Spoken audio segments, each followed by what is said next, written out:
Bonjour à vous tous et merci de regarder aujourd'hui aussi cette vidéo du mini-séminaire sur la loi du soleil. J'espère que vous vous portez bien tous. Voilà, donc nous allons continuer la lecture du chapitre 4, l'éveil suprême. Et aujourd'hui, nous allons étudier ensemble la section 6. L'un est multiple, le multiple est un. L'un est multiple, le multiple est un. Ok.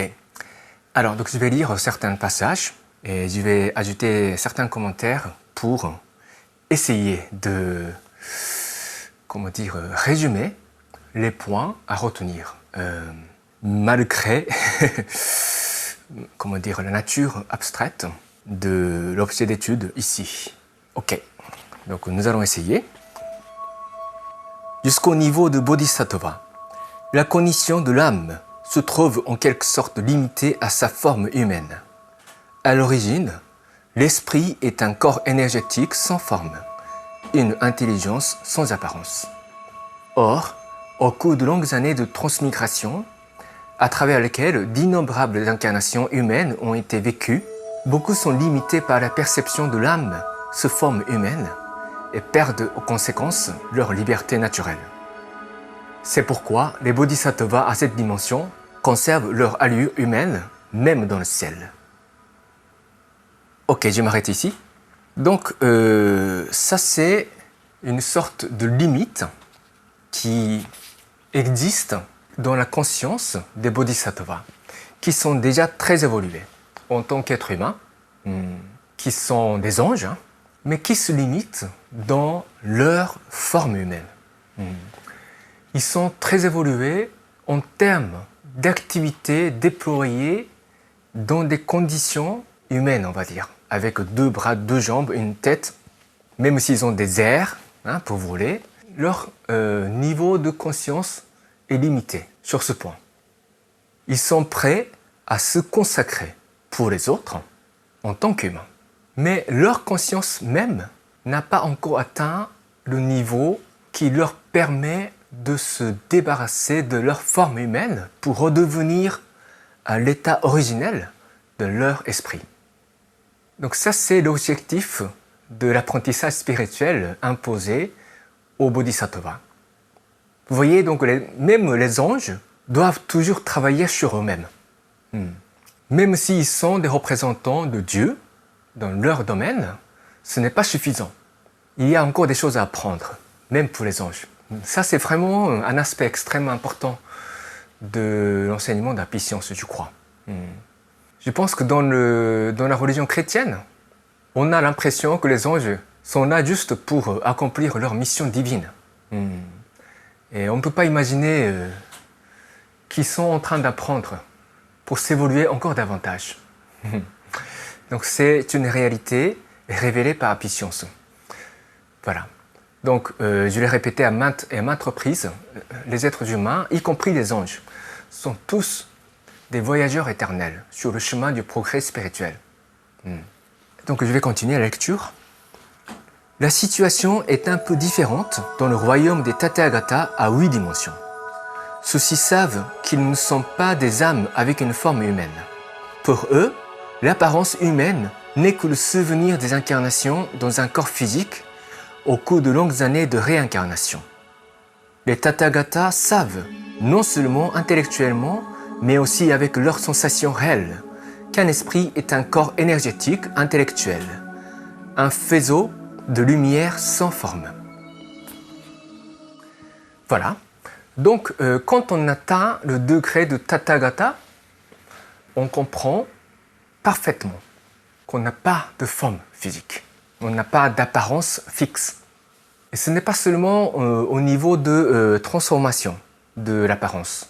Parce que les anges peuvent se transformer plus ou moins librement. Mais leur conception de l'existence, de l'être, est limitée dans la forme quelconque. Alors que les Tathagatas comprennent exactement qu'ils n'ont pas de forme. Dans le bouddhisme traditionnel, le monde du ciel, ou plutôt le monde spirituel, se divise en 3 parties. En gros, c'est vraiment une division vaste, peut comprendre différemment la structure du monde spirituel par rapport à la théorie de l'univers multidimensionnel. Donc, selon le bouddhisme traditionnel, il y a d'abord la sphère du désir. Les habitants de cette sphère du désir est animé plus ou moins par le désir humain. Quand ce désir ne s'accorde pas à leur nature divine, ils vivent en enfer. Donc les âmes qui vivent en enfer vivent dans une contradiction profonde et fondamentale avec leur nature divine.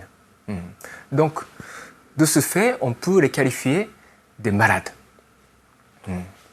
Donc, un autre moyen de décrire l'enfer consiste à dire que l'enfer est un hôpital. Et même les résidents du monde à 5 dimensions ou du monde à 6 dimensions, ils sont animés par des désirs, les désirs plus élevés, plus purs, qui ne sont pas en contradiction avec leur nature divine. Mais ils vivent en quelque sorte pour eux-mêmes, même s'ils sont bienveillants. Ils sont conscients de l'existence de Dieu et la nécessité d'apprendre la vérité, comme la 6e dimension est la connaissance de la vérité, comme on a vu dans le premier chapitre. Je ne sais pas si vous vous rappelez ça, mais voilà. Donc, ils sont conscients de la nécessité de devoir poursuivre la vérité. Mais ils vivent ça pour eux-mêmes. Ce sont des étudiants en quelque sorte. Donc, la sphère du désir correspond à l'enfer, à la partie supérieure du monde à 4 dimensions, au monde à 5 dimensions et à la partie moyenne du monde à 6 dimensions. Et à partir de la partie supérieure du monde à 6 dimensions, il y a ce qu'on appelle la sphère de la forme. Ok? Donc, les êtres ne sont plus animés par leurs désirs, mais ils sont, ils vivent avec leur forme. La forme règne encore. Donc, c'est à partir de l'état de Dharat, de la partie supérieure du monde à 6 dimensions, okay? Et ça correspond aussi au monde à 7 dimensions, avec les bodhisattvas et les anges de lumière. Et à partir de la partie supérieure du monde à 7 dimensions, donc du royaume des Bonten, on a vu ça dans la section précédente, il y a ce qu'on appelle la sphère de la non-forme. Je ne sais pas si ça se traduit comme ça, mais bon, c'est une traduction rapide. La sphère de la non-forme. Donc, à partir de Bonten, il n'y a plus de forme, en quelque sorte. Il y a peu de formes qui peuvent être représentées en termes terrestres, en termes tridimensionnels. C'est-à-dire de manière à ce que nous, les habitants du monde tridimensionnel, peuvent saisir. Donc, il n'y a plus cette forme à l'essence, même si ils ont toujours cette possibilité de se représenter sous une certaine forme, pour se rendre visibles. Les Tathagata enseignent les anges de lumière du monde à 7 dimensions. On a vu ça aussi dans le chapitre 3, je crois, quand on a expliqué l'amour des anges. Je pense que c'était la section 9. Quand ils font ça, bien sûr, ils reprennent leur forme visible pour que leurs élèves comprennent qui ils sont. Mais par essence, ils n'ont plus de forme. Et ils savent très bien ça. Donc, les Tathagata peuvent vivre sans aucune forme humaine. Ils peuvent exister en tant qu'esprit sans apparence. C'est-à-dire une masse d'énergie lumineuse et intellectuelle. Parce qu'un esprit, c'est un être intellectuel. C'est très important pour comprendre la nature humaine. Un esprit, c'est une lumière, c'est une énergie intellectuelle, capable de réfléchir et capable de créer.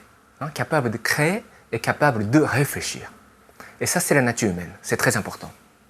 Donc, encore une fois, on voit bien le schéma de progrès spirituel des êtres humains, n'est-ce pas?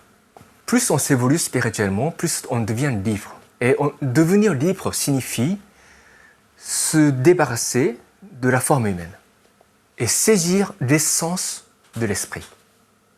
Donc, et ça, ce n'est pas de l'abstrait, en réalité. C'est du concret. Hein. Vous vous livrez, les membres d'Happy Science, à une discipline spirituelle. Vous pratiquez prière et méditation. Et si vous pratiquez la méditation, l'objectif, c'est quoi? Ce n'est pas simplement de vivre dans l'harmonie. C'est saisir le contenu de l'éveil supérieur. C'est-à-dire l'essence de notre existence en tant qu'esprit. C'est de savoir si vous pouvez vous imaginer vivre sans forme, sans apparence. Vous pouvez vous identifier ou pas sans votre forme apparente, sans votre forme humaine. Est-ce que vous pouvez vraiment vous considérer en tant qu'une masse d'énergie, lumineuse, intellectuelle et invisible? Donc si vous pratiquez la méditation, petit à petit, vous devez essayer de saisir cette sensation pour saisir exactement qui vous êtes. Ok? Ça c'est très profond, hein, mais dire comme ça, c'est simple. Mais il y a beaucoup de chemin à faire. Moi aussi, je suis toujours sur le chemin. J'ai fait beaucoup d'expériences intérieures qui me font comprendre plus ou moins ce que je suis en train de dire. Mais pas assez, j'avoue. J'avoue. Je ne peux pas prétendre que je suis maintenant Tathagata. Je ne vais pas prétendre ça. Mais je commence à sentir ce que ça signifie vraiment. Ça, c'est vrai. Donc, pour vous aussi, c'est vraiment une joie secrète, on va dire, des membres d'Happy Science. Vous découvrez ça petit à petit, au fur et à mesure que vous progressez dans votre discipline spirituelle. Donc, il ne faut pas rester dans cette conscience limitée à la forme humaine. D'abord, il ne faut pas se limiter au désir que nous nourrissons. Et ensuite, il ne faut pas se limiter à la forme humaine. Vous voyez? Donc ça, c'est le parcours de la discipline spirituelle. Et c'est comme ça que nous pouvons nous approcher de Dieu le Créateur. Et donc maintenant, une petite explication de ce qu'appelle Maître Okawa, l'un est multiple, le multiple est un. Si, parmi les êtres humains incarnés, certains ont connu l'éveil en tant que Tathagata, ils doivent être éveillés à la loi du royaume des Tathagata. Cette loi est exprimée par cette formule. L'un est multiple, le multiple est un. Dans ce royaume, la reconnaissance objective de l'idée qu'on qualifie de un en chiffres n'est plus possible. Ce qui semble être un peut être simultanément 10 ou 10 000, alors que 1000 peut être un à la fois. Ce n'est pas une question de fait objectif. Il existe autant de variétés de nombres que de nombre d'actions dans la conscience qui, elle, est l'être absolu, et seule la conscience unifiant ces actions connaît la réalité réelle. Pour simplifier les choses, disons que si un Tathagata doit accomplir 10 tâches, sa conscience se divise alors en 10 esprits. S'il a 10 000 choses à faire, le Tathagata apparaît alors comme 10 000 esprits. Cela étant, même divisé en 10 000 entités, il y a une conscience qui les reconnaît comme une personne. Voilà, j'arrête. Vous voyez que c'est pas simple à saisir, n'est-ce pas? Ne vous inquiétez pas, vous n'êtes pas le seul à ne pas pouvoir saisir le contenu. Je dirais que pratiquement 100% des membres de Happy Science ne peuvent pas comprendre ce que vous dit exactement, ce qu'explique Maître Okawa ici. Mais chacun essaie de saisir ça, y compris moi-même. Donc, l'un est multiple, le multiple est un. Je pense que ce principe peut être compris en accord avec ce qu'on a dit précédemment. C'est-à-dire, les Tathagata n'ont plus de forme. Donc, un ou multiple, un ou pluriel, c'est en quelque sorte la question de forme, n'est-ce pas? Si on n'a pas vraiment de forme, on ne peut pas compter. On ne peut pas vraiment compter, encore moins en termes tridimensionnels. Ça, vous le comprenez. Il y a un livre et il y a un corps parce qu'il y a un objet qui a sa forme.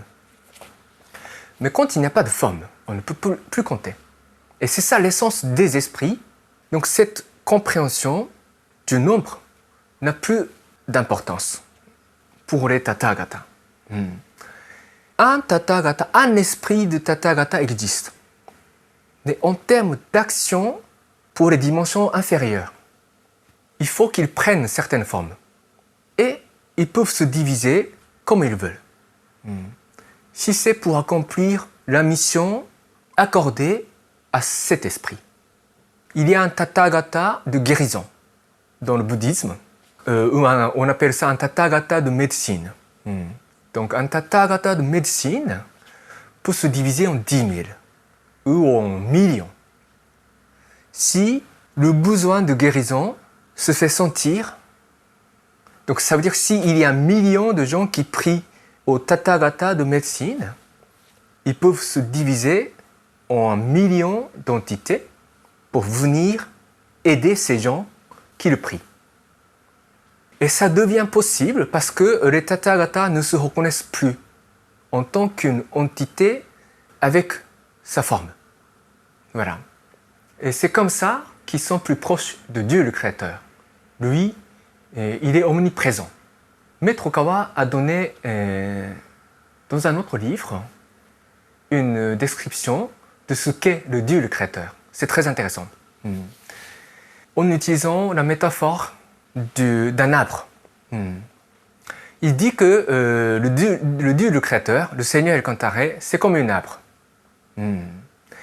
Et ces créatures sont des branches et des feuilles de cet arbre cosmique. Donc chacun est doté de sa nature divine, on le sait déjà. Hein? Cela veut dire que le Dieu le Créateur réside en nous. Donc le Dieu le Créateur est omniprésent. Donc évoluer sur le plan spirituel, c'est aussi le chemin de s'approcher de cet état d'omniprésence. Voilà. Et quand un être humain évolue et atteint le niveau de Tathagata, il devient un petit peu omniprésent. Vous comprenez maintenant. Parce que il peut se diviser librement, selon ce principe de l'un est multiple, le multiple est un. Plus on s'élève, plus on est proche de Dieu, plus on devient omniprésent. En termes spirituels, bien sûr. En termes spirituels. Quand on devient plus omniprésent, on est plus apte à pratiquer l'amour qui s'incarne. L'amour qui s'incarne. Vous voyez la 4e étape des étapes progressives de l'amour qu'on a étudié dans le chapitre 3. Donc le vrai dirigeant de l'humanité s'approche de cet état de non-forme, ou autrement dit, de transparence. Je ne sais pas si vous vous rappelez de cette belle phrase trouvée dans le chapitre 3. L'amour souffle comme le vent. L'amour est transparent et Dieu est comme amour. L'amour des Tathagata est suffisamment transparent pour le permettre d'être omniprésent. Si l'amour est teinté d'une quelconque forme humaine, cet amour ne peut pas être omniprésent. Vous voyez un petit peu le schéma. Donc l'apprentissage de l'amour, c'est pareil. On cherche à être omniprésent dans la pratique de l'amour, à l'instar de l'amour de Dieu, en se débarrassant de nos désirs personnels et de notre forme humaine. C'est ça, le grand schéma de l'apprentissage spirituel. Et il y a un nom, il y a le nom d'un philosophe japonais qui s'appelle Kitaro Nishida. Donc selon Maître Okawa, Kitaro Nishida est un des philosophes ayant compris ce principe de l'un est multiple et le multiple est un. D'ailleurs, ce terme fait partie de sa philosophie, son système de pensée. Je pense que ces livres sont traduits en français, mais c'est extrêmement compliqué.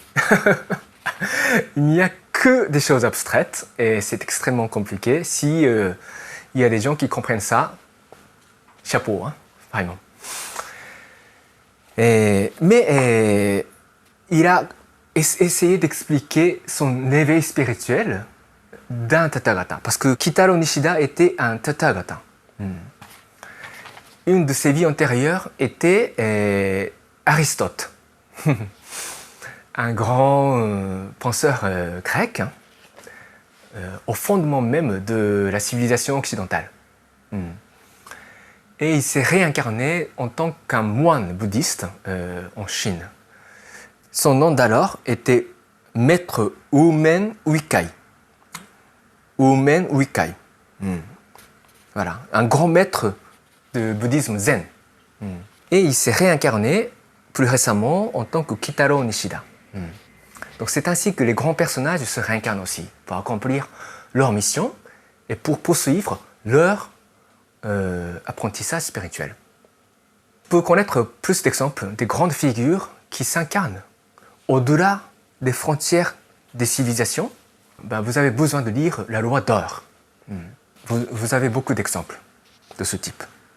Ok, donc bon, c'est bien sûr, c'est très très difficile, hein, mais c'est, là encore une fois, je vous dis que ce sont tous des repères dans votre apprentissage spirituel. Il y aura des moments où vous aurez besoin de ces repères pour aller plus loin dans votre quête de l'éveil. Donc maintenant, je vais réciter la prière à l'esprit gardien, l'esprit guide. Donc vous allez réciter avec moi et nous allons pratiquer une contemplation de 2 minutes. Prière à l'esprit gardien et l'esprit guide.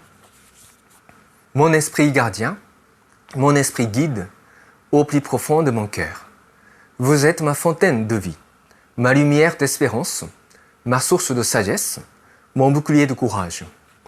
Assiste-moi, je vous prie, dans mon apprentissage quotidien. Polissez mon cœur chaque jour. Donnez-moi chaque jour de bonnes inspirations. Rectifiez le parcours de ma vie. Gardez-moi loin de tous les maux. Guidez-moi chaque jour dans une existence encore meilleure. Je vous remercie sincèrement. Maintenant, redressez bien votre dos s'il vous plaît. Et fermez vos yeux légèrement. Relâchez vos épaules. Et détendez-vous tout en gardant votre dos redressé. Vous redressez votre dos parce que sinon, la lumière de Dieu ne peut pas pénétrer jusqu'au fond de votre âme. Et commencez à respirer lentement en faisant descendre votre souffle en bas de votre abdomen, au niveau du 2e chakra. Quand vous inspirez, c'est comme si la lumière du Seigneur Kantaré pénètre en vous et remplit votre âme. Chaque fois que vous expirez, c'est comme si tous vos sentiments négatifs, tels que fatigue, irritation, impatience, colère, chagrin ou autres, sortent de votre bouche. Continuez à respirer ainsi pendant un certain moment et ressentez que le calme revienne dans votre esprit. Maintenant, je vous laisse commencer la contemplation sur ce que nous avons étudié aujourd'hui en ce qui concerne l'essence de la nature d'un esprit. Quelle est la liberté d'un esprit? Quelle est votre essence en tant qu'esprit? Qu'est-ce qui vous empêche d'être libre, à l'instar des Tathagata? Je vous laisse commencer la contemplation.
Ok, terminez votre contemplation. Merci beaucoup. Voilà, donc j'espère que certains d'entre vous ont pu ressentir, ont commencé à saisir la vraie nature d'un être humain. Donc, lorsqu'on essaie de transmettre le message de la puissance aux autres, on leur dit qu'on n'est pas notre corps physique. Tu n'es pas ton corps physique. Ta vie n'est pas limitée à ce bas monde. On a tous besoin de dire ça aux autres, parce que beaucoup de personnes ignorent ça. Mais cela dépendra de notre niveau de compréhension, de ce que nous avons étudié aujourd'hui, que de savoir si on arrive à vraiment transmettre la vérité aux autres. Le sens de cette phrase, « Je n'ai pas ton corps physique », varie du niveau de compréhension que chacun a atteint. Voilà. Donc, les activités missionnaires et l'apprentissage de la vérité, c'est uni, c'est ensemble. On doit faire les deux en même temps. Transmettre la vérité aux autres, c'est apprendre la vérité. Et apprendre la vérité, c'est transmettre ça aux autres. Ça fait une unité. Ok ? Et cela nous permet de demeurer toujours humble. Ok, donc c'est tout pour aujourd'hui. Merci de votre attention. Portez-vous bien et à la prochaine.